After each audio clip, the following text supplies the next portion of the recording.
बिस्मिल्लाहिर्रहमानिर्रहीम, अस्सलाम वालेकुम। मैं हूं जावेद इकबाल और आप पाकिस्तान टेलीविज़न से एक खुसूसी प्रोग्राम देखने जा रहे हैं और आज हम इसका बाकायदा आगाज़ करने जा रहे हैं। इलेक्शन के हवाले से ये एक खुसूसी प्रोग्राम होगा जिसमें हम आपको पाकिस्तान की जो सियासत में आजकल जो कुछ हो रहा है उसके हवाले से बताएंगे।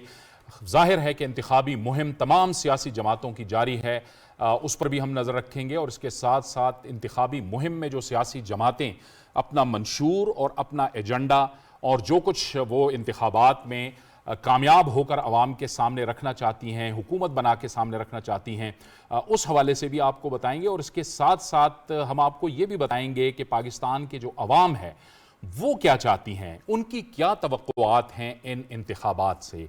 तो आज से लेकर इलेक्शन तक हमारा और आपका साथ रहेगा, मैं भी आपके साथ रहूँगा और हमारे साथ मेरी को होस्ट फौजिया यज़दानी भी हमारे साथ होंगी इस प्रोग्राम में। बहुत शुक्रिया जावेद। नाज़रीन, इस प्रोग्राम में हम सिर्फ आपको यही बातें नहीं बताएंगे जो जावेद ने की, इसके साथ साथ हम तमाम सूबाई और कौमी हलकों का सियासी और इंतखाबी जायज़ा भी लेंगे। हम इलेक्शन कमीशन से भी बात करेंगे और इलेक्शन कमीशन ने आने वाले इलेक्शन से मुतल्लिका जो इक़दामात किए हैं अपने हेडक्वार्टर में, फील्ड में, हम उसके बारे में भी बात करेंगे। हम इस बारे में भी बात करेंगे कि ख़वातीन और पहली दफ़ा वोट डालने वाले नौजवान वोटर्स वो क्या सोचते हैं, उनकी क्या अहमियत है आने वाले इंतखाबात में। और इससे सबसे बढ़कर हम आपको फैक्ट्स और फिगर्स तो देंगे ही, मगर इसके साथ साथ एक पूरे पब्लिक डिस्कोर्स में जो fake news, disinformation, miss information और AI जनरेटेड इन्फॉर्मेशन चलती है जो किसी भी इंतखाबी अमल को मुतासर कर सकती है, हम वो मिथ्स भी डिबंक करेंगे, उस बारे में भी आपको बताएंगे ताकि आपके पास कंप्लीट इन्फॉर्मेशन हो। जैसा कि हम शुरू में भी कहते रहे थे, मैं और जावेद, कि आप सोच विचार से अपना फैसला कर सके, एक बाखबर फैसला कर सके। तो जावेद साहब बताइए आज हम क्या करेंगे। जाहिर है कि निगरान हुकूमत अव्वलीन जिम्मेदारी उसकी कि वो एक माहौल बनाए पुरअमन इंतखाबात के लिए, साफ़ और शफाफ इंतखाबात की जो ज़िम्मेदारी है वो ज़ाहिर है इलेक्शन कमीशन ऑफ पाकिस्तान की है। ये दो अहम सुतून हैं रियासत के जो इस वक्त आपको मुतहर्रिक नज़र आते हैं और फिर ज़ाहिर है पाकिस्तान की जो अवाम है वो असल स्टेक होल्डर है और फिर वो उम्मीदवार जो कि इस इलेक्शन में अवाम के सामने मौजूद हैं जिनको वोट होना है। तो ये तमाम वो मामलात हैं जिस पर हम अपने आज के इस खुसूसी और इफ्तिताई प्रोग्राम में बात करेंगे। जो मेहमान हमें ज्वाइन कर रहे हैं मैं चाहूँगा कि सबसे पहले उनका तारुफ करवा दूँ। सबसे पहले मेहमान हमारे निगरान वफाकी वज़ीर इत्तलात व नशियात मोहतरम मुर्तज़ा सोलंकी साहब, आपको बहुत खुश आमदीद कहते हैं इस गुफ्तगू में। शुक्रिया। हमें ज्वाइन कर रहे हैं इलेक्शन कमीशन ऑफ पाकिस्तान से स्पेशल सेक्रेटरी हैं जनाब डॉक्टर ज़फ़र इकबाल। डॉक्टर साहब, आपको बहुत खुश आमदीद कहते हैं। हमारे साथ मौजूद होंगे सीनियर सहाफ़ी और तज्ज़ियाकार जनाब आमिर गौरी। आमिर गौरी साहब, आपको भी खुश आमदीद कहते हैं। और हमें ज्वाइन कर रहे हैं तज्ज़ियाकार जनाब ज़ैगम खान। ज़ैगम खान साहब, आपको भी इस गुफ्तगू में बहुत खुश आमदीद कहते हैं। और गुफ्तगू का आगाज़ हम करेंगे मुर्तज़ा सोलंकी साहब से। मुर्तज़ा सोलंकी साहब, ज़ाहिर है अब इलेक्शन का माहौल है, लेकिन अबूरी हुकूमत के हवाले से एक तनकीद ये होती रही और ये तासुर भी बनाया गया कि शायद आप लोग अपनी आइनी मुद्दत से बढ़ गए हैं, इस वजह से शायद कुछ थोड़े से लोगों के जो है वो खदशात पैदा हुए कि कहीं इलेक्शन जो है वो डिले ना कर जाए या इलेक्शन में ताख़ीर ना हो जाए। बहुत शुक्रिया जावेद। तनकीद जो है वो किसी भी मुआशरे के लिए और जमहूरियत के लिए बहुत ज़रूरी होती है और निगरान हुकूमत पर अगर कोई तनकीद होती है तो ये लोगों का हक़ है और हम लोगों को इस हक़ से महरूम नहीं कर सकते। लेकिन जो निगरान हुकूमत की आइनी मुद्दत के हवाले से जो तनकीद है वो इसलिए बेजा है कि किसी आइनी इदारे ने, न इलेक्शन कमीशन ने, न किसी आला अदलिया ने, न किसी हाई कोर्ट ने, न सुप्रीम कोर्ट ने निगरान हुकूमत के इस मुद्दत को गैर आइनी या गैर कानूनी करार दिया हो, ऐसा कोई वाक़या हुआ नहीं है। तो मैं समझता हूँ कि ये तनकीद जो है वो बेजा है, लेकिन इस तरह की तनकीद जो है वो बिल्कुल हो सकती है। निगरान हुकूमत बुनियादी तौर पर दो मुंतखब हुकूमतों के दरमियान एक पुल है और हम उस पुल का किरदार अदा कर रहे हैं। एक किरदार हमारा ये है। दूसरा हमारा जो किरदार है वो ये है कि आइन के आर्टिकल 218(3) के तहत मुल्क के अंदर शफाफ, गैर जानिबदाराना, पुरअमन और मुनसिफाना इंतखाबात की जो ज़िम्मेदारी है वो एक ही आईनी इदारे के पास है, उसका नाम इलेक्शन कमीशन ऑफ पाकिस्तान है। और इंतज़ामिया के तौर पर निगरान इंतज़ामिया और निगरान हुकूमत का काम हर तरह की जो सहूलत है वो इलेक्शन कमीशन को फराहम करना है, ताकि जो उनकी इंतज़ामी ज़रूरियात हैं, उनकी माली ज़रूरियात हैं, उनकी सिक्योरिटी की ज़रूरियात हैं, उसको पूरा करना हमारी आईनी ज़िम्मेदारी है, वो हम पूरा करेंगे।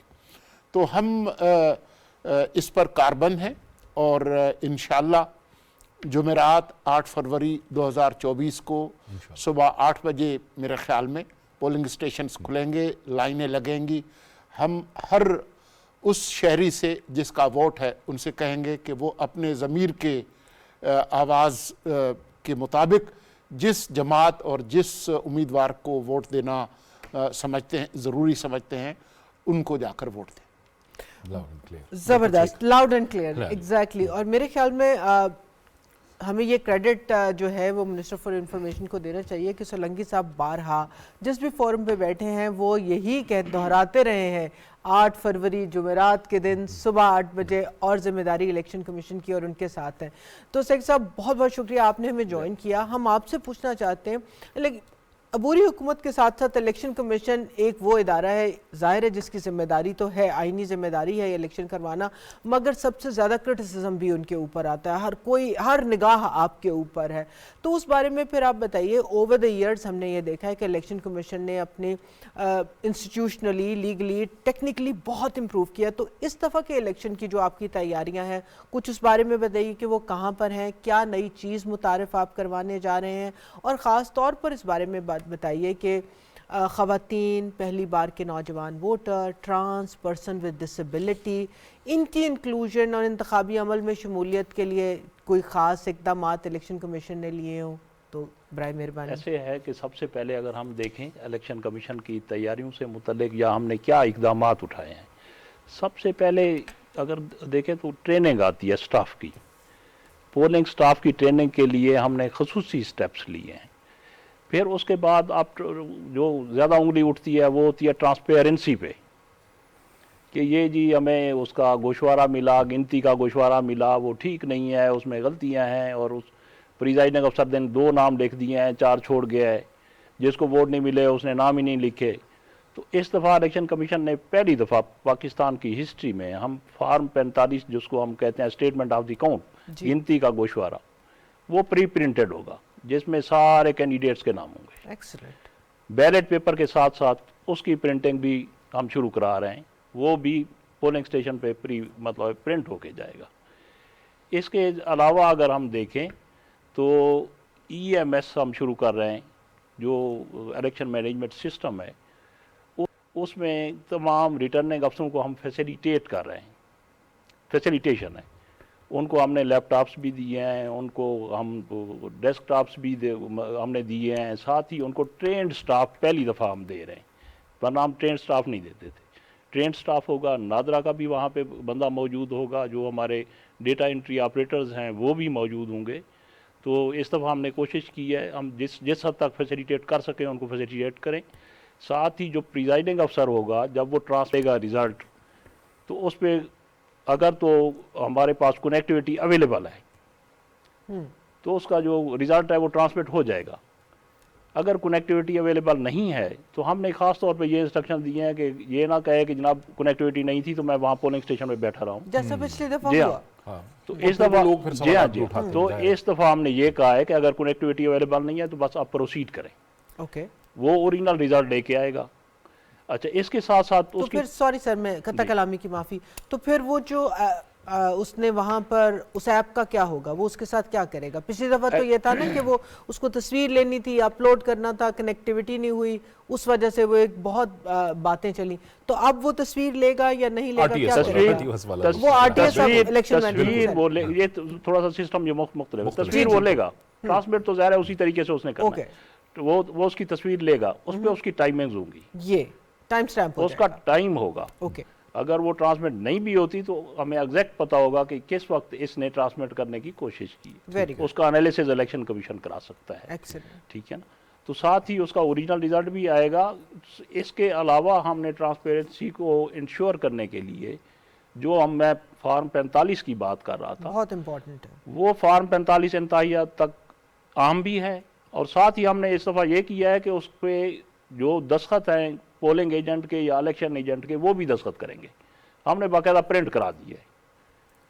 तो इस हद तक इलेक्शन कमीशन ने इकदाम उठाए हैं उसकी ट्रांसपेरेंसी के लिए, इलेक्शन के लिए। तो हम कोशिश कर रहे हैं कि फैसिलिटेट करें। मेरे ख्याल में ये जो आपने आखिरी बात की ये बहुत अहम है और नाजरीन को जानना बहुत ज़रूरी है कि जब इंतखाबात वाले दिन नताइज इकट्ठे हो रहे होते हैं तो सबसे ज़्यादा वक्त फॉर्म 45 को कंपाइल करने में लगता है, क्योंकि अगर किसी हलके में पिछली दफ़ा 33 भी एक हलके में कैंडिडेट थे, तो उन 33 के नाम लिखना, फिर उनके पोलिंग एजेंट्स के दस्तखत हो ना हो, तो अगर वो प्री प्रिंट होता है तो वो प्रिजाइडिंग ऑफिसर के पास वक्त जो है उसका बच जाता है और वो जल्द नताइज और उस तरह की जो है वो सूरत हाल नहीं हो सकती। मैं चाहूँगा कि अब आमिर गौरी साहब को भी गुफ्तगू में शामिल करें। आमिर गौरी साहब, आप बताइए, एक माहौल आपको सेट नज़र आ रहा है, इंतखाबी मुहिम भी चल रही है, सोलंकी साहब ने भी बता दिया कि क्या एक सूरत हाल है, डॉक्टर साहब ने भी फरमा दिया कि क्या तैयारियां हैं, तो आपको लग रहा है कि we are all set now? मेरा ख्याल है कि देखिए, जो सबसे अहम बात ये थी कि हम लोग जो इस्लामाबाद में बैठे हुए हैं या जो मीडिया के अंदर हैं और जिनकी बात जो है वो अरबाब इख्तियार से होती रहती है, हमें तो कोई शक नहीं था, फ्रेंकली मैं अपनी बात करूं। लेकिन अफसोस इस बात का है कि बहुत सारी ऐसी पॉलिटिकल पार्टीज़ जिनका स्टेक है, जिन्होंने इलेक्शन लड़ना था, उनकी जो लीडरशिप है वो मुख्तलिफ हीले बहाने से कि ये इलेक्शन जो हैं उनको थोड़ा सा डिले कर दें, कहीं सर्दियां ज़्यादा हो जाएंगी, कहीं सिक्योरिटी नहीं है, तो खुदा न खास्ता मैं ये नहीं कहना चाहता कि अगले आने वाले दिनों के अंदर क्या हालात बनते हैं, लेकिन सिक्योरिटी कब जो है पाकिस्तान के अंदर वो सेटिस्फैक्ट्री रही है बहुत सालों से। और जहाँ पे सर्दियाँ होती हैं वहाँ ज़िंदगी रुकती नहीं है। ये नहीं है कि लोग जो है 6 महीने के लिए हाइबरनेशन में चले जाते हैं, ठीक है ना, वो स्कूलों में जाते हैं, वो अपनी नौकरियों पे जाते हैं, अपनी ज़िंदगी चलाते हैं, तो वोट डालने भी चले जाएंगे। और ये को बिल्कुल छोटे बच्चों ने तो वोट डालना नहीं होता। लेकिन मुझे दुख इस बात का है कि एक तरफ वो क्रिटिसिज्म कर रहे हैं इस निगरान हुकूमत के ऊपर, इस वजह से नहीं कि मुर्तज़ा साहब यहाँ बैठे हुए तो उनकी कोई साइड ली जा रही है कि जी आपने अपना टाइम एक्सटेंड कर दिया, तो आप शायद किसी मैकेनेशन में लगे हुए यहाँ पे, कहीं को बुलडोजर ले लिए आपने अजीबोगरीब लेवल प्लेइंग फील्ड करने के लिए। नहीं, कि शायद अवाम का नहीं, खवास का कोई फैसला होने क्रिटिसाइज कर रहे हैं कि आप एक्सटेंड कर रहे हैं, दूसरी तरफ आप कह रहे हैं कि इलेक्शन को मजीद डिले कर दिया जाए। तो अगर कर दिया जाएगा तो फिर तो ये बैठे रहेंगे, ठीक है ना, फिर तो हो सकता है कोई और स्कीमिंग शुरू हो जाए। तो मेरा ये ख्याल है कि 8 तारीख को जिस वक्त ये जुमेरात 8 फरवरी को जिस इलेक्शन होते हैं, ये बहुत अहम है जावेद, इसलिए कि देखें पाकिस्तान जिस तरह के पॉलिटिकल हालात से गुजरा है, उसके लिए ये ज़रूरी है कि वो तमाम लोग जो अपने ऊपर जिम्मेदारी ले रहे हैं कि हमारे पास ये स्किल सेट है, दूसरों से बेहतर है कि हम पाकिस्तान के अवाम के मसाइल को हल करने की कोशिश करेंगे, तो फिर आप ये रिस्पॉन्सिबिलिटी उन्हें दें।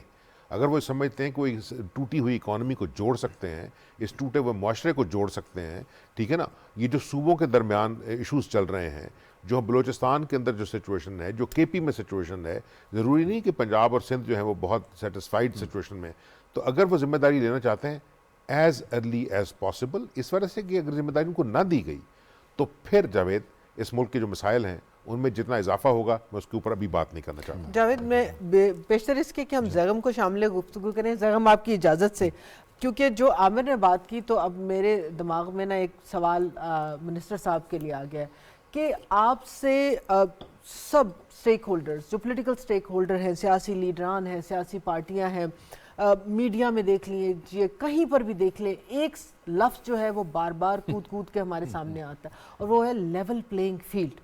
अबूरी हुकूमत लेवल प्लेइंग फील्ड प्रोवाइड नहीं कर रही।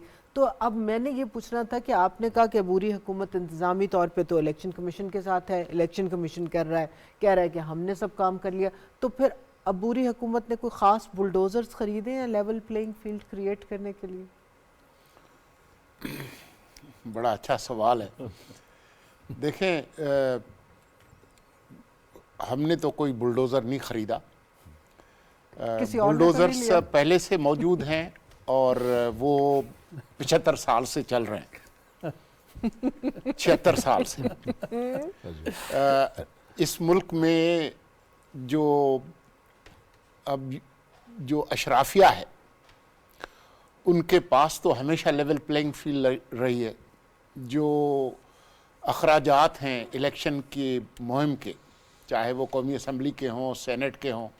अभी सेनेट का मुझसे जिक्र न कीजिएगा क्योंकि वो ज़रा मामला और पेचीदा हो जवाब भी दे दिया है, हम डॉक्टर साहब से पूछेंगे जवाब आ गया है। बिल्कुल तो बात यह है कि जो मेहनत कश अवाम है उनके पास तो कभी भी लेवल प्लेइंग फील्ड नहीं रहा। आप मुझे बताएं कि कौन सा गरीब आदमी, कोई किसान, कोई मजदूर, कोई मिडिल क्लास का आदमी, कोई क्लर्क इलेक्शन के जो अखराजात हैं वो बर्दाश्त कर सकता हो।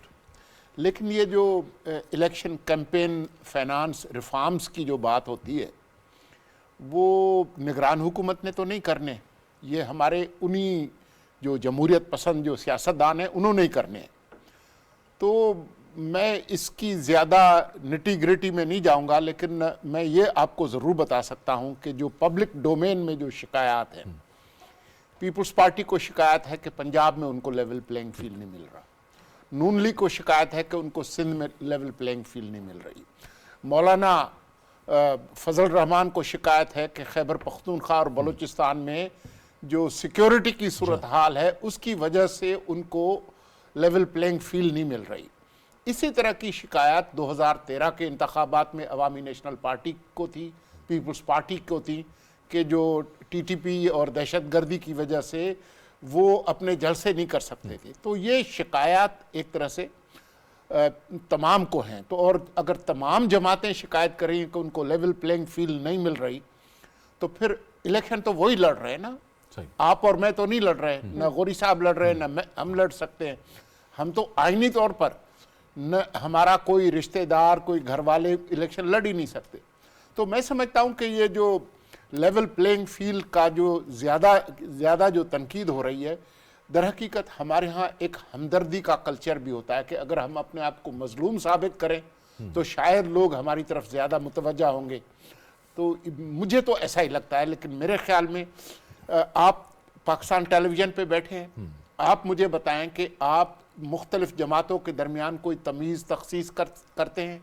मेरी तरफ से या वजारत इत्तलात की तरफ से आपको कोई हिदायत है कि ये फ़लाँ जमात आपकी लाडला है और लाडली जमात है और फ़लाँ जो है वो आपके सौतेले बच्चे हैं? अगर कोई है तो हमें बताएं। नहीं, ये बात तो आपने मुर्तज़ा सोलंकी साहब दुरुस्त फरमाई। और अभी हम अगली बात हम यही करने वाले थे कि एक जमात जो है वो जाहिर है उनके पास निशान नहीं रहा, वो अब आज़ाद हैसियत में इलेक्शन लड़ेंगे, तो उनकी कवरेज तो होगी ना हमारे यहाँ, वो तो हो रही है। बल्कि मैं तो खुद प्रोग्राम नहीं, मैं तो खुद प्रोग्राम करता हूँ, तो मैं तो उनके नुमाइंदों को भी बुलाता हूं। मेरा तो सवाल है कि कैसे मैं करेंगे? आपको खबर दे देता हूँ। चलिए, ये जबरदस्त होगी बात।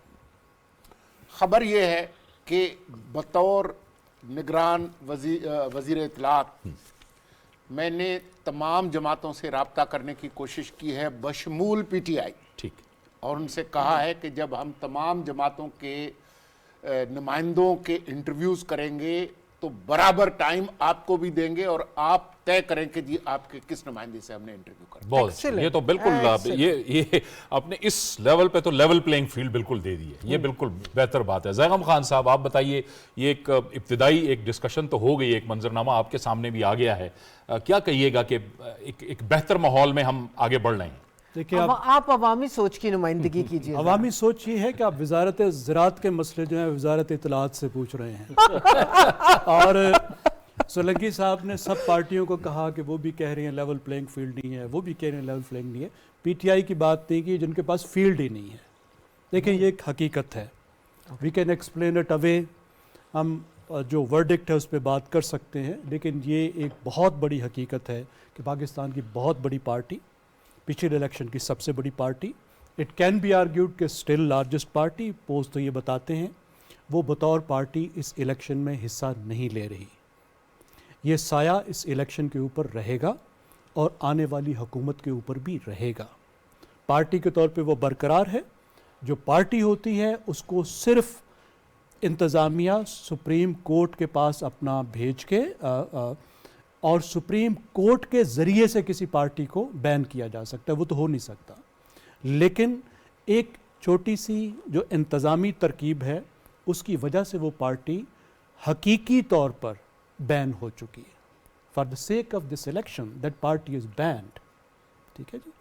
अब जाहिर है, अब बल्कि सबसे बड़ी अदालत ने किया है, लेकिन लेकिन वो जनाब इस साहब, वक्त हम हिस्सा लेने के इसको काबिल नहीं है। जरूर डिस्कस तो करते हैं कि वो टेक्निकल बुनियाद, ये एक बयानिया तो है, लेकिन दरअसल जो एक आईनी और कानूनी पोजीशन है उसको शायद हम एक बड़ी तस्वीर के अंदर एक बयानिया तो बना दिया जाता है कि इस पार्टी को इससे सिंबल ले लिया गया, लेकिन जो कुछ बुनियादी चीज़ें अपनी पार्टी के आइन और मंशूर में तय की होती हैं, अगर वो पार्टी उस आइन और मंशूर को फॉलो ना करे तो मेरे ख्याल में उसको भी कुछ थोड़ा बहुत समझना होता है। और ये सिलसिला ज़ाहिर है 2021 से शुरू है, उनको जो नोटिफिकेशन मिल रहे थे और सिर्फ उनको नहीं, को, तमाम सियासी जमातों को उसको थोड़ा बहुत समझना है, मुल्क के आइन को ज्यादा बड़ा समझना है। जी बिल्कुल, मुल्क जो के आइन पार्टी को का आइन समझना। है, मुल्क का आइन उससे कहीं ज्यादा बड़ा है।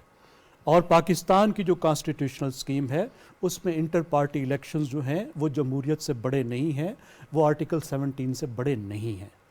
तो माजरत, फैसला सुप्रीम कोर्ट ने किया है, इख्तलाफ का हक है, मैं इससे मुकम्मल इख्तलाफ करता हूँ। हमारी सुप्रीम कोर्ट ने उसे इस तरीके से देखा जिस तरीके से एक लोअर कोर्ट देखती है, जो एक कानून के अंदर जाती है, आइन के ऊपर नहीं जाती है। और उन्होंने कानूनी मसले को ज़्यादा देखा, आइनी मसले को कम देखा।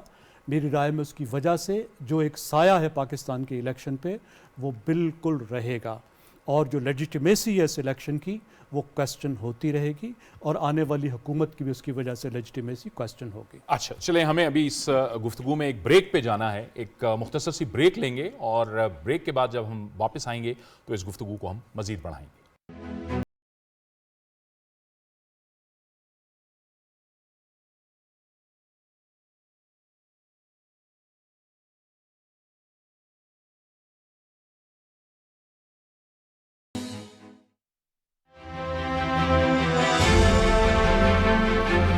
में एंटर हो चुके, यू कैन से मजहबी जमातों के साथ या किसी भी जमात के साथ कोई सीट एडजस्टमेंट होगी? ये मेरा ख्याल है कि कुछ पार्टियों से तो नहीं हो सकती। जिल्ला बाला और जमात इस्लामी एक साथ लाजिम व मलजूम है। डेमोक्रेसी के नाम पर जो पिछले 5-6 साल और 9 साल यहाँ पे जो खैबर पख्तूनख्वा में जो कुछ हुआ है, सबसे पहले तो उन चीज़ों को रिस्टोर करना है। एक ऐसी हकीकत है कि एक पाकिस्तानी होने के नाते हर कोई ऐसा कहेगा कि वो उस पर हम रंजीदा है। 10 रुपए में तो जान को खतरा तो हाँ बिल्कुल, वो तो है, लेकिन मजबूरी है।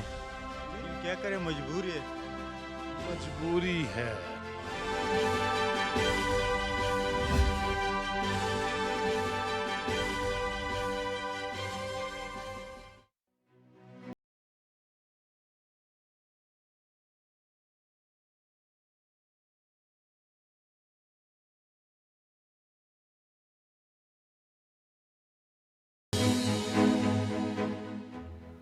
ब्रेक के बाद खुश आमदीद। ब्रेक पे जाने से पहले जैगम खान साहब बात कर रहे थे, आइए उसी डिस्कशन को लेके चलते हैं स्पेशल सेक्रेटरी इलेक्शन कमीशन की तरफ।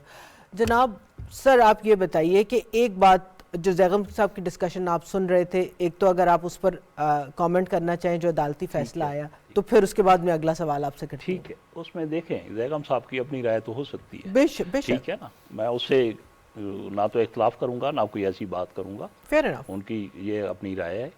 लेकिन इलेक्शन कमीशन का देखें तो इलेक्शन कमीशन तो उनको कई दफ़ा टाइम देता रहा है। वो एक आइन लेके आए कि ये हमारा आइन है, इसके मुताबिक हमने इलेक्शन कराना है, फिर वो एक अमेंडमेंट लेके आए, फिर एक रूल्स लेके आए जिसकी कोई डेट ही नहीं है, कुछ भी नहीं है। तो ऐसे तो आप मुल्क का मतलब एक पूरी बड़ी एक सियासी जमात है, वो इलेक्शन कंटेस्ट कर रही है, वो अपनी इंट्रा पार्टी इलेक्शन करवाने से गुरेजा है इतने अरसे से। तो ये तो ऐसा जो उसका पॉलिटिकल पार्टी जो भी है मेजर, तो ये बिहेवियर जो है मैं समझता हूँ, ये एलिगेशन, ये बिहेवियर ये ठीक नहीं है किसी पार्टी के लिए भी। ठीक, तो इसी सवाल से ज़रा आगे चलते हैं। ये बात तो हम मानते हैं कि हम जो एक दफ़ा कोई भी आला अदलिया जजमेंट दे दे तो वो जजमेंट फिर पब्लिक डिस्कोर्स में होती है और हम उस पर राय दे सकते हैं। मगर मैं लेकर जाना चाहती हूँ सवाल आपको कि इस दफ़ा के आने वाले इंतखाबात में कंप्लेंट सिस्टम भी एक नया कंप्लेंट्स आपने सिस्टम पूरा मुतारिफ करवाया इलेक्शन कमीशन में, तो कुछ उसके बारे में बताइए कि वो कैसे काम करेगा, वो कैसे काम कर रहा है या वो कब काम करेगा। क्योंकि आपको मालूम मीडिया रिपोर्ट्स में बहुत ज़्यादा, सोशल मीडिया पर भी, अखबारात में भी जब कागजात नामजदगी दायर किए जा रहे थे तो बहुत शिकायत थी, तो वो ये सारी कैसे पैच होंगी इलेक्शन डे तक? ऐसे है कि अगर हम ये देखें जो कंप्लेंट्स जहाँ तक कंप्लेंट्स का ताल्लुक है, इलेक्शन कमीशन के पास कंप्लेंट्स आई, हमने फौरी तौर पे उस पर एक्शन लिया। अगर कहते हैं कि मैं आपको बाकायदा नंबर शो कर देता हूँ कि उस वक्त 78% के करीब जो पार्टी ज़्यादा कंप्लेंट कर रही थी, 78% उनके नॉमिनेशन पेपर्स एक्सेप्ट किए हैं रिटर्निंग अफसरों ने फर्स्ट स्टेज पे। सेकंड स्टेज पे जब वो आए हैं तो 10% फिर, और जो अपीलेट ट्रिब्यूनल थे हमारे जजेस थे, तो ये 88% उसका जो कैंडिडेट्स थे उसके नॉमिनेशन एक्सेप्ट हुए हैं।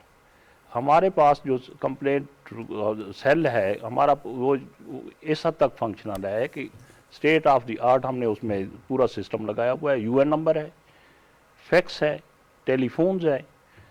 अच्छा, उसके बाद ऑनलाइन वो हमें भेज सकते हैं कंप्लेंट्स। इसके अलावा जो हार्ड कापीज़ आती हैं वो भी डेली बेसिस पे, अभी तक हमारे पास 350 के करीब, 355 के करीब हमारे पास कंप्लेंट्स आई हैं, जिसमें ऑनलाइन 68 के करीब हैं। तो हम डेली बेसिस पे ये इंश्योर करते हैं कि उस पर क्या हमने करना है, उसी दिन ही हम इलेक्शन कमीशन में उसको लेके जाते हैं, उसी दिन हम डिसाइड कराते हैं। तो ये सिस्टम फिर ये है कि जो भी हमारे पास कंप्लेंट आ रही है, तो ये नहीं है कि सिर्फ हम डिसाइड करा रहे हैं, उसकी इम्प्लीमेंटेशन भी हम करा रहे हैं। रिटर्निंग अफसर से हम कंफर्म करते हैं, टेलीफोन के जरिए हमारी टीम्स बैठी हुई हैं, वो हम कंफर्म भी करते हैं कि सर इसमें इलेक्शन वायलेंस भी शामिल है, क्योंकि कई जगह कुछ छोटे छोटे, आपको पता है जब कैंपेन शुरू होती है तो इलेक्शन वायलेंस के छोटे मोटे वाकयात शुरू हो जाते हैं और फिर इलेक्शन डे तक चलते हैं। तो ज़रा ये भी बताइए कि ये जो आप सेक्रेटेरिएट की बात कर रहे हैं, या कि सिर्फ मरकजी सतह पे है, सूबाई पे है, ज़िलाई है? ये जो है ना, ये एक तो हमारे यहाँ पे सेक्रेटेरिएट में है, प्रोविंशियल लेवल पे है जी, फिर डिवीजनल लेवल पे है, फिर डिस्ट्रिक्ट लेवल पे है, फिर कॉन्स्टिट्यूंसीज लेवल पे है। तो हम जो है ना, ये हमारी बाकायदा टीम्स हैं। एक उसमें अगर हम देखें तो प्रोविंशियल लेवल पे हमारे पास प्रोविंशियल मॉनिटरिंग कोऑर्डिनेटर्स हैं जो हमारे अपने अफसर हैं। इसी तरह अगर हम रीजनल लेवल पे जाएं तो रीजनल इलेक्शन कमिश्नर है हमारे। डिस्ट्रिक्ट लेवल पे जाएं तो जो भी डिस्ट्रिक्ट रिटर्निंग अफसर है, डिप्टी कमिश्नर है, जो भी है, तो उनके दफातर में ये हमारे जो है ना सेल कायम है। अच्छा आमिर गौनी साहब, ये मुझे लग रहा है कि आप भी वो पिछली जो हम डिस्कशन कर रहे थे उस पर कमेंट करना चाहेंगे। एक तो तहरीक इंसाफ की जब आप बात कर रहे थे तो उनका अप्रैल 2017 में भी जो उनका इंतखाबी निशान था वो ख़त्म हुआ था, और वो इसी इंट्रा पार्टी इलेक्शन के हवाले से हुआ था। फिर लेकिन हम जब देखते हैं जस्टिस वजीहुद्दीन अहमद, तस्नीम नूरानी साहब, वो आए, इलेक्शन कमिश्नर बने उनकी पार्टी के अंदर, वो फिर वो रिज़ाइन करके चले गए, क्योंकि वो पार्टी पे ज़ाहिर है इल्ज़ामात लगाते रहे कि वो उस तरह से आईन और कानून के मुताबिक वो मामलात नहीं कर सके। जाहिर है एक जमात है तो उसको एक सियासत करनी है, मुल्क में वो उनकी हुकूमत रही है, सूबों में हुकूमत रही है, एक संजीदगी भी तो बहुत ज़रूरी होती है सियासत के लिए और मामलात के लिए। देखिए जावेद, जो बात जैगम कर रहे हैं ना, उसमें जान तो बहुत है, लेकिन उतना ही स्ट्रॉन्ग आर्गूमेंट ये है कि अगर एक पॉलिटिकल पार्टी जो है वो मुसलसल, उनके जो लीडर थे वो ये कह रहे थे ना कि वो बहुत अरसे से एक कैंपेन चला रहे हैं और कौम को जो है उसमें आगाही दे रहे हैं कि बाकी हुकूमतें और बाकी पार्टीज़ क्या नहीं कर सकी। लेकिन अगर फ़र्ज़ किया जो बेसिक चीज़ें हैं किसी एक पार्टी को करनी है, अगर उसकी लीडरशिप जो है उसमें इंटरेस्टेड ना हो, जिस तरह आपने तरफ इशारा दिया 2017 का जो फैसला था कि उस वक्त भी इलेक्शन कमीशन ने उनको एक लेटर भेजा था कि आपने जो इंटर पार्टी इलेक्शन नहीं किए तो आइंदा आने वाले इलेक्शन में, चाहे वो बाई इलेक्शन है या दूसरे इलेक्शन, बैट का जो सिंबल है वो इस पार्टी को नहीं दिया जाएगा। तो पार्टी का एक तो ये कम से कम बनता था ना रिस्पॉन्सिबिलिटी कि वो उसके बारे में कुछ ना कुछ काम करती। हमारे यहाँ ये मसला था कि इस पार्टी से उम्मीद थी, मैं उसमें सिर्फ अपनी पर्सनल बात कर सकता हूँ एज ए पाकिस्तानी, कि अगर फ़र्ज़ किया बाकी पॉलिटिकल पार्टीज़ के अंदर कोई ऐसी पॉलिटिकल कमियाँ रह गई हैं तो ये पार्टीज़ जो है, ये वाली पार्टी जिसके अंदर बहुत सारे पढ़े लिखे लोग आए थे, हमें ये बताया गया था कि ये पार्टी पाकिस्तान की पॉलिटिक्स को थोड़ा सा चेंज करेगी, तो वो चेंज हमें नज़र नहीं आई। और फिर अगर ये फ़र्ज़ किया इलेक्शन जो है माना कि उसकी लीडर के ऊपर जो है वो 100% एतबार है उसके मेंबरान को, उसके सपोर्टर्स को, उसके मुमकिन वोटर्स को, तो उन्हें कहा इलेक्शन करा देना, आप बैठे रहेंगे सदर के तौर पे, ठीक है ना, आप चेयरमैन हैं, आप सदर हैं, ये जो भी हैं, इलेक्शन तो करवाएं ना। अगर आप अपनी पार्टी में इलेक्शन नहीं करवा रहे, और फिर सवाल ये है कि जिस तरह उन्होंने कहा कि पार्टी जो है वो अब एग्जिस्ट नहीं करती, ठीक है ना, सियासत के अंदर आपको ये पता है कि बाज़ औक़ात ऐसे प्रेशर्स हैं इस मुल्क के अंदर सियासत में जो कि नॉन पॉलिटिकल एलिमेंट्स से आते हैं, ठीक है ना, तो आपने पॉलिटिकली अपने आप को उसके लिए तैयार क्यों नहीं किया? और जो कुछ हुआ है इसके अंदर इस पार्टी के साथ, यही कहना कि ये पार्टी बन गई थी ऑर्गेनिकली, मुझे उससे इख्तलाफ है। ठीक है ना, हमने देखा 2013 के अंदर, 2008 के अंदर, हमें पता है उन साहब के साथ हम उठते बैठते रहे हैं, यहाँ पे भी, लंदन के अंदर भी। ठीक है ना, और जो उम्मीदें थी उनसे कि ये पॉलिटिकल पार्टी जो है ये एक पार्टी बनेगी, 2018 तक, मतलब मैं अगर यहाँ पे आपके प्रोग्राम में बता सकूँ, मतलब मैं उस वक्त लंदन में काम कर रहा था 2014 के अंदर। वो लोग जो नून के लोग थे वो हमारे साथ बैठे हैं लंदन में। I have already written about this thing in the newspapers, कि उन्होंने आके ये कहा, अब 2013 में इलेक्शन हुआ, 2014 में हम बैठे हुए थे लंदन में, और वो लोग जो हैं वो अपने इलाके में इतने स्ट्रांग हैं कि वो अगर किसी को भी खड़ा कर दें वो जीतेंगे, उनकी एक हिस्ट्री है जीतने की। और जब उनके साथ बैठा हुआ था मैं, तो उन्होंने कहा कि वरी साहब सुना है कि मुल्क में इलेक्शन होने वाले। मैं कहा अभी तो हुए, अभी तो हुकूमत बनी है।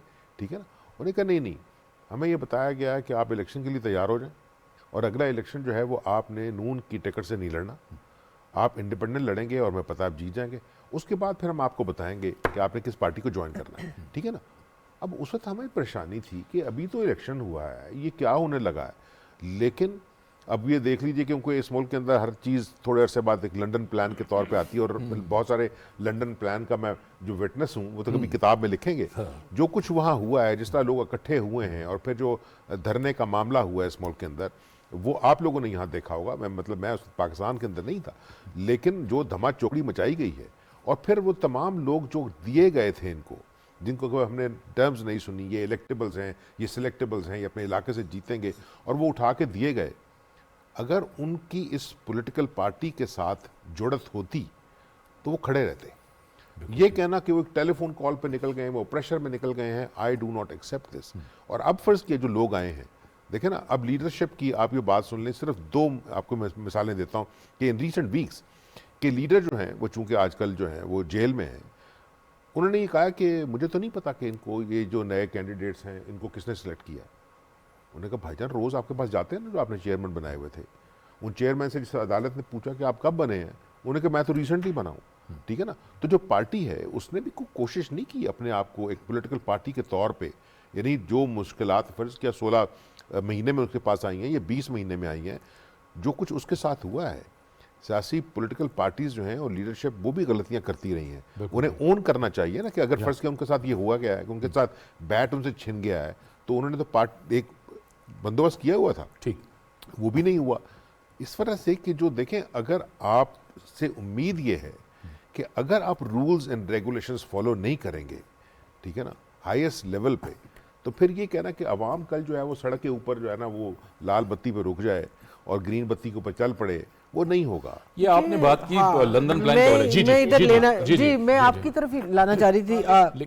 आप सवाल जरूर करें, लेकिन पहले आप फरमाइए, जी मैं ये सिर्फ बताना चाह रहा था कि इस जमात के अंदर अंदरूनी इंतखाबात का जो झगड़ा है, ये सिर्फ 2017 या 2021 का नहीं है, एक दिहाई पुराना है।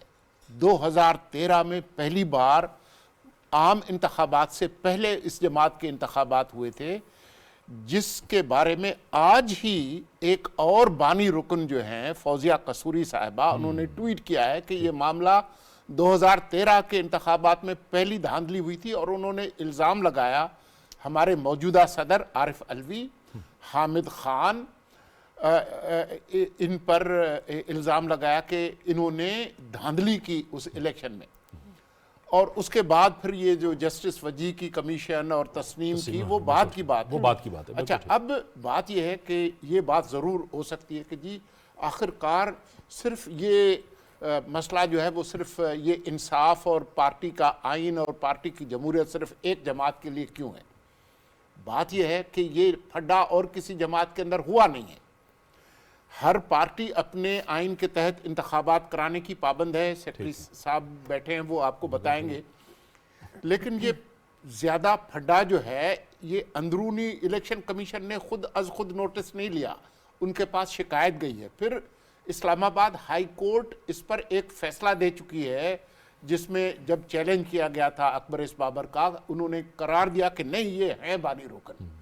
तो ये मामला जो है ये इतना पुराना है, लेकिन इसका जो फ़ायदा होने वाला है वो ये है कि अब एक कानूनी नज़ीर कायम हो गई है, एक लीगल प्रेसिडेंट हो गई है। कल अगर किसी और जमात के अंदर जो उनके आइनी इंतखाबात हैं उस आइन के तहत नहीं होते हैं तो वो लेकर इधर जाएंगे, तो फिर एक तरह से राह हमवार हो गई बाकी जमातों के अंदर जो अंदरूनी जमहूरियत है उसके लिए भी।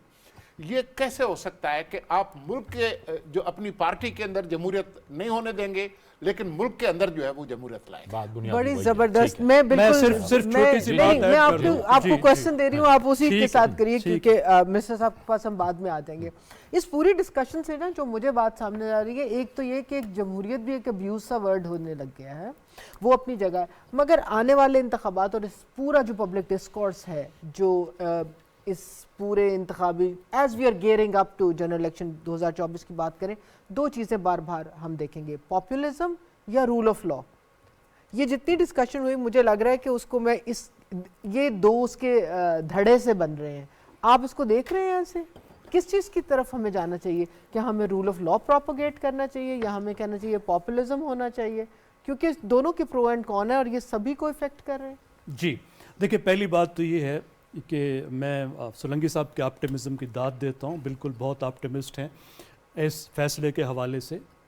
पहले 58(2)B था, वो गया तो फिर 62(1)F आ गया, और अब जो है 62(1)F को भी आपको पता है सुप्रीम कोर्ट ने सेट असाइड कर दिया है। तो अब ये नया आ गया, ये नया फंदा सियासी जमातों का है जो जश्न मना रही हैं। आप देखिएगा पिछले तमाम फंदों पे इन्होंने जश्न मनाए थे, खुद बनाए थे, और उन्हीं फंदों पे झूले हैं ये जिस वक्त पार्टियां जश्न मना रही हैं ना, ये नया फंदा इनकी गर्दन में फिट ना हो तो फिर आप मुझसे पूछिएगा। रूल ऑफ लॉ की बात क्या है? रूल ऑफ लॉ के कुछ उसूल हैं। एक उसूल है प्रोपोर्शनैलिटी, कि एक सियासी जमात के अंदरूनी आइन को, जिसको पहले कभी जाके नहीं देखा गया। देखिए, एक सवाल ये था ना, सुप्रीम कोर्ट में सबसे बड़ा सवाल सुप्रीम कोर्ट ने बार बार क्या कहा, आइनी सवाल क्या था कि क्या इलेक्शन कमीशन किसी पार्टी के इंटरनल इलेक्शन में जा सकता है या नहीं जा सकता, ये सवाल था ना जी। तो इससे पहले किसके इंटरनल इलेक्शन में गया? सर्टिफिकेट को मानते रहे हमेशा, सर्टिफिकेट आया, और उसकी वजह थी कि सियासी जमातों ने ऐसी 2 नंबरी की थी कि उन्होंने जो इलेक्शन एक्ट बनाया, इलेक्शन में से, आइन में से ये चीज़ निकाल दी, इलेक्शन एक्ट में डाल दी, और इतनी सी डाली कि सर्टिफिकेट आप देंगे और आपको सिंबल मिल जाएगा। ठीक है जी। अब उसकी तशरीह का मसला था, तो इस तरह की तशरीह कभी पहले नहीं की गई थी। 62(1)F का क्या मसला था? डाला तो ज़िया ने था, तशरीह एक दूसरी सुप्रीम कोर्ट ने की कि नहीं, इसको उठा के हम तुम्हारी गर्दन में फंदा डाल सकते हैं। तो अब इलेक्शन कमीशन ने कहा नहीं पुत्र, ये उठा के हम तुम्हें फंदा डाल सकते हैं। दूसरी बात, 1 मिनट मुझे दीजिए, देखिए एक मिनट मुझे दीजिए, जरूर कीजिए, नहीं आप फिनिश कीजिए, क्योंकि हमें देखिए रूल ऑफ लॉ का कोई बात, प्रोपोर्शनैलिटी और यकसा इतलाक, वो रूल ऑफ लॉ नहीं होता कि अगर कानून जो है वो सब पे यकसा इतलाक ना हो रहा, तो ना यहाँ प्रोपोर्शनैलिटी है और ना यकसा इतलाक है। एक क्विक कमेंट तो बनता है। बिफोर आप जो है जफर साहब के पास जाएं, देखें जो जिस चीज़ की तरफ, अगर मैं हो सकता है मैं गलत उसको समझा जो आप कह रहे हैं, देखें अगर बाकी पॉलिटिकल पार्टीज जो है ना वो अपने इंटरनल इलेक्शन वो खुद कुक अप करते हो, ठीक है ना, और वो ही आदमी जो बैठा हुआ है वो 30-40 साल तक बैठा रहे, ठीक है ना, तो वो एक और बात है। लेकिन एक प्रोसेस है, क्या उन्होंने वो प्रोसेस मुकम्मल किया है या नहीं किया? इस सूरत में इलेक्शन कमीशन ने कुछ सुओ मोटो नोटिस नहीं लिया मेरा ख्याल में, ठीक है ना। इसको ये जो है वो जफर साहब बताएंगे, पार्टी ही के अंदर लोग जो हैं वो गए हैं कि जनाब ये काम नहीं हुआ, ये काम पहले करवा लें, वरना तो ये मेरा अपना ख्याल है। जफर साहब आप ज़्यादा जो है it was a good excuse, yes, ऐसे वी ऑल हैव ओपिनियंस। जी जफर साहब, बड़ी अच्छी बातें की हैं। जैगम साहब की बात जहाँ तक है सर ऐसे है कि पार्टी का आइन जो है ना, पार्टी का आइन पार्टी बनाती है, ठीक है ना। अच्छा, उसमें ऐसे है कि अगर एक पार्टी ये कहती है कि मैं सोलंकी साहब और जैगम साहब बैठे हुए हैं, हम शो ऑफ हैंड करेंगे और एक बंदा इलेक्ट हो जाएगा, इलेक्शन कमीशन को इस पे एतराज़ नहीं है। असल मसला यही है कि पीटीआई ने जो आइन बनाया है वो दूसरी पार्टी, अगर किसी वक्त आपको वक्त मिले तो आप जरा आइन देख लें, बाकी पार्टियों का भी देखें, इनका भी देखें। इलेक्शन कमीशन ने सिर्फ इतना कहा है कि जनाब उसको इम्प्लीमेंट करें।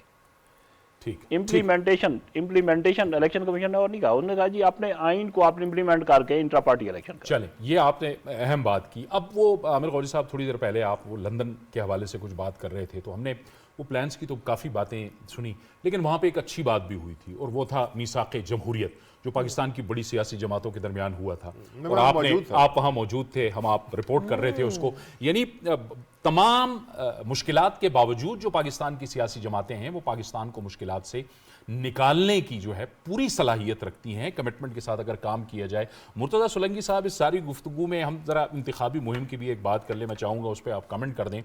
एक अच्छी बात वो ये है कि हमने एक अरसे बाद पाकिस्तान के अंदर जो इंतखाबी एक मुहिम चल रही है इस वक्त सियासी जमातों की, हम देख रहे हैं कि इसमें वो उस तरह से जो गुज़श्ता 8-10 साल में हमने देखा कि पगड़ियाँ उछालना, गालम गलोच करना, बड़ी अजीब सी बातें करना, एक कंस्ट्रक्टिव तामीरी किस्म की तनकीद हो रही है सियासी जमातों की, और अरसे बाद हम पाकिस्तान की इंतखाबी मुहिम में एक ठहराव देख रहे हैं। ये अच्छी बात है।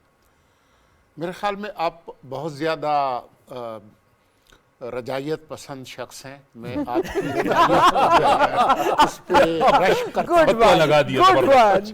रश करता हूँ। ठीक, मेरे ख्याल में पार्टी अभी शुरू हुई है। ठीक है। क्योंकि ये पहले इलेक्शंस हैं जिसके अंदर न सिर्फ सोशल मीडिया इस्तेमाल होगा, हाँ, वो तो और हो रहा है, बल्कि जो झूठ साज कारखाने हैं वो ओवर टाइम पे काम करेंगे। ठीक है। आप ये वो इलेक्शन होगा जो कि सिर्फ मेन स्ट्रीम मीडिया के ज़रिए नहीं लड़ा जाएगा, बल्कि ऐसे ऐसे होशरुबा विलागर्स जो है उनके ज़रिए होगा कि जिसमें आपके अकल के जो है ना वो परखचे उठ जाएंगे। तो इसलिए मैं समझता हूँ कि आप अपनी जो रजायत पसंदी है उसको ज़रा थाम के रखिए। आगे जो होना इस वक्त जो है वो आपका और मेरा जो जिम्मेदारी है, बिल्कुल, वो बहुत ज़्यादा बढ़ जाएगी, ख़ास तौर पर पाकिस्तान टेलीविज़न और रेडियो पाकिस्तान की। बिल्कुल, क्योंकि ये किसी सेठ का इदारा नहीं है, ये अवाम के टैक्सों पर चलने वाला इदारा है, और आपकी जो जानिबदारी है वो सिर्फ पाकिस्तान के अवाम के साथ है, किसी और के साथ नहीं है। तो अवाम तक सच पहुँचाना और तस्दीक करके सच पहुंचाना, वो रेगन कहते थे ना, ट्रस्ट बट वेरीफाई, एतबार करें लेकिन पहले उसकी तस्दीक कर लें। बिल्कुल। तो मैं समझता हूं कि हमारा जो काम है वो ज़्यादा मुश्किल हो गया है और ज़्यादा बढ़ गया है। आपको लगता है मिनिस्टर साहब के अब की बार आपकी इंतज़ामी सलाहियतें, आपसे मुराद मेरी अबूरी हुकूमत है, कि उसकी इंतज़ामी सलाहियतें इतनी अच्छी हैं कि डस्का ना हो पाएगा? हमारा काम रोशनी लाना है, धुंध लाना नहीं है।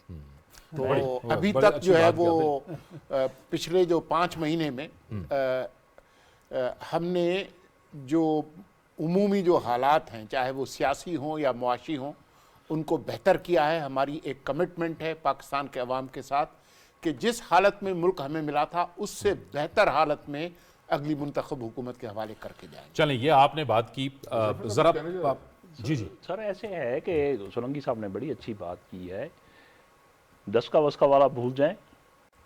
इलेक्शन कमीशन ने जो मॉनिटरिंग अब तक हमने शुरू की है, हमने अब भी फाइन की है, उसको हम मॉनिटर कर रहे हैं, पूरी एक्टिविटीज़ जो इनके एक्टिविटीज़ हो रही हैं। परसों एक वाक़या हुआ है NA 171 में, रहीम यार खान में। जी बिल्कुल। इलेक्शन कमीशन ने उस पर फौरी तौर पर कागनिजेंस ली है, कल वो केस फिक्स है। और इसके साथ साथ मैं बता देना चाहता हूँ कि सिर्फ ये इलेक्शन नहीं, पिछला जो लोकल गवर्नमेंट इलेक्शन हमने कराया है KP में, वहाँ पे हमने कैंडिडेट्स डिस्क्वालीफाई किए हैं, वहाँ पे हमने अफसरों के खिलाफ जो भी उसमें इन्वॉल्व थे बाकियों के खिलाफ कार्रवाई हुई है, FIR हुई है। एक छोटा सा एक टाइम खत्म, एक सेकंड ये बात, खवातीन को वोट डालने से रोका जाता है, तो इस दफा आप उसके ऊपर एक्शन कितना उस पे आपका सवाल वो रह गया था। देखें, सेक्शन 9 बड़ा क्लियर है। ठीक, इलेक्शन कमीशन उस पे फौरी कार्रवाई करेगा, जहां पे खवातीन को रोका जाएगा या 10% से किसी पोलिंग स्टेशन पे वोट कम कास्ट हुए, हम कार्रवाई करते हैं। और पिछली दफ़ा भी, पहले भी हमने कई इलेक्शन इसको अवॉइड करार दिए हैं। चले, ठीक है, बहुत अहम आपने बात की। और ज़फ़र इकबाल साहब, आप हमारे साथ इस गुफ्तगू में शरीक रहे। मुर्तज़ा सोलंकी साहब, आपका बहुत बहुत शुक्रिया। ज़फ़र इकबाल साहब, आपका बहुत बहुत शुक्रिया। आमिर गौरी साहब, आपका भी शुक्रिया। ज़ैगम खान साहब, आप भी हमारे साथ रहेंगे, जाहिर है, क्योंकि अब हमें न्यूज़ ब्रेक की तरफ जाना है। लेकिन न्यूज़ ब्रेक से पहले जाहिर है पाकिस्तान के अवाम इन इंतखाबात के बारे में क्या चाहते हैं और वो क्या उनके तासुरात हैं और उनकी क्या तवक्कुआत हैं, वो हम आपको बताते हैं और उसके बाद ब्रेक। उम्मीद ये है कि जो भी निज़ाम आए ना, वो ऐसा निज़ाम है जिससे अवाम के मसाइल हल हो। उन मसाइल का हल सिर्फ बल्दियाती इदारों में है। आजकल सिक्योरिटी हर जगह नहीं है, ठीक है ना, और उम्मीद तो यही है कि जो एक अकेली लड़की जा रही है वो सेफ फील करे पाकिस्तान में अपने आप को। जो अभी के हालात है उनसे आगे जो आके इंशाल्लाह तब्दीली आएगी, इसलिए वोट डालनी लाजमी है। आने वाली हुकूमत से मैं ये चाहता हूँ कि जो मिडिल क्लास का तबका है उसका ख्याल रखे और महंगाई पे कंट्रोल करें। मैं स्टूडेंट हूँ और मुझे जो है ना लोकल ट्रैवल करना पड़ता है, तो मेरी यही उम्मीद है कि जो भी रहनुमा बने अगला, वो स्टूडेंट्स के लिए थोड़ा सा करे और स्टूडेंट्स के लिए रिसोर्सेज करे ताकि उनको आसानी हो। हुकूमत से मेरी यही उम्मीद है कि वो दो महकमों हेल्थ और एजुकेशन पे खासी फोकियत रखें। उम्मीद तो यही है कि आगे आने वाली जो हुकूमत है उसका रिजल्ट जो है वो अच्छा मिले। मेरा ख्याल है कि अब जो गवर्नमेंट आएगी ना, इंशाल्लाह हमें उम्मीद है कि इंशाल्लाह अल्लाह ताला बेहतर करेगा और ये पाकिस्तान के हालात ना अच्छे होंगे। अल्लाह करे जो भी हुकूमत आए हमारे मुल्क के लिए बेहतर हो, कौम के लिए बेहतर हो, अवाम के लिए बेहतर हो। आने वाली हुकूमत से यही चाहेंगे इंशाल्लाह ताला वो हमारा तालीमी निज़ाम बेहतर करे। आने वाली हुकूमत से हम ये चाहते हैं हम जिसको वोट दें तो वो हमारे लिए बेहतर करे, महंगाई कम करे, बेरोज़गारी जो है ये कम हो, हमारे मुल्क के लिए बेहतर हो। हम ये चाहते हैं कि जो भी अब आए हमारे मुल्क के लिए अच्छा आए, हमारे मुल्क की तरक्की हो। अवाम के नुमाइंदे होते हैं जिनको हम वोट देते हैं, उनसे हमारी ये उम्मीद है कि वो पब्लिक वेलफेयर के लिए काम करें। बस हुकूमत से यही चाहते हैं हम कि हमारे जो अवाम के लिए बहुत कुछ करे, ख़ास तौर से इस्लामी मुल्क बनाए इसको। मैं बाहर रहती हूँ और मैं इसीलिए में आई हूँ कि मैं वोट कास्ट करूँ और मेरी दुआ है कि पाकिस्तान में अच्छी सी न्यू असेंबली आए, मेंबर्स आएँ और वो पाकिस्तान में अच्छा काम कर सकें।